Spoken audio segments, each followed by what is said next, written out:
wound up asking me if I wanted to play myself in the movie. And I figured, well, maybe they home if I did that. Although they did on several occasions before it was over with. So I had a very unlikely avocation. Should I get rid of? Whoa! Should I get rid of this? You turned it on? All right. How's that? All right. A very unlikely avocation for several years, where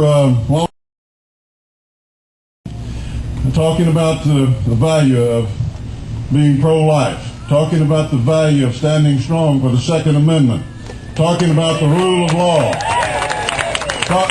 talking about the value and the rightness of lower taxes that promotes growth in this country,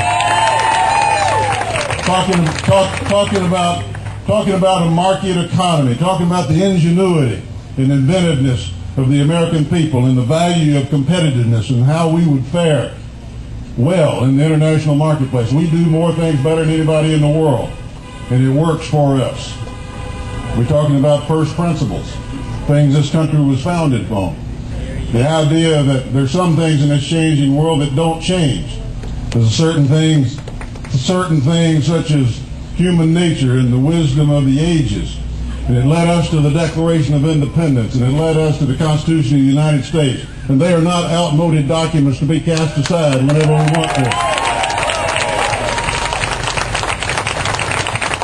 The Declaration reminds us that our basic rights come from God and not from government. The Constitution of the United States tells us that the government ought to be set up with divided power, not too much power anyway, not just at the federal level, between the federal and the state level. It's called federalism, and it's the idea that not every answer comes from Washington, D.C. It's all based on the concept of that universal principle and desire on which we were founded, and that is free people, free markets, and the appreciation for the things that made us great, and the understanding that a government that is powerful enough to give everything to you is powerful enough to take anything from you. We are a nation of immigrants. There are people who stood in line by the thousands all across the world, American embassies, to get the right to play by the rules and come here and be productive parts of our society. And some of the best citizens that we've got. But now, this is their home, this is our home, and together we get to decide who comes into our home. We're not too popular in some circles in the international community right now.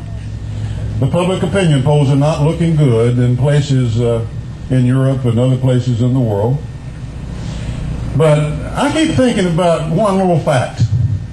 And that is that Americans have shed more blood for the freedom of other people than all the other countries in the world combined. And I'm getting tired of people feeling like that they've got to apologize for the United States of America.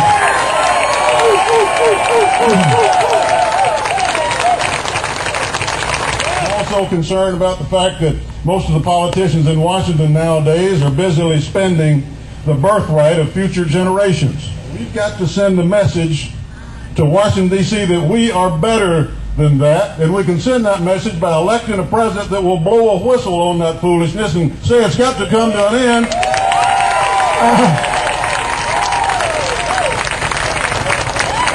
My friends, I am that man.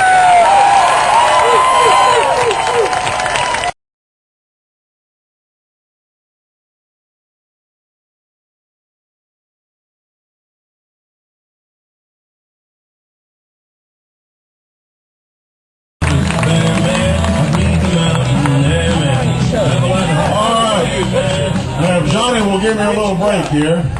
You know, one of the great things about this is I get to ride on that bus sometimes and play Johnny Cash. They don't play a lot of that in Washington, but they're going to.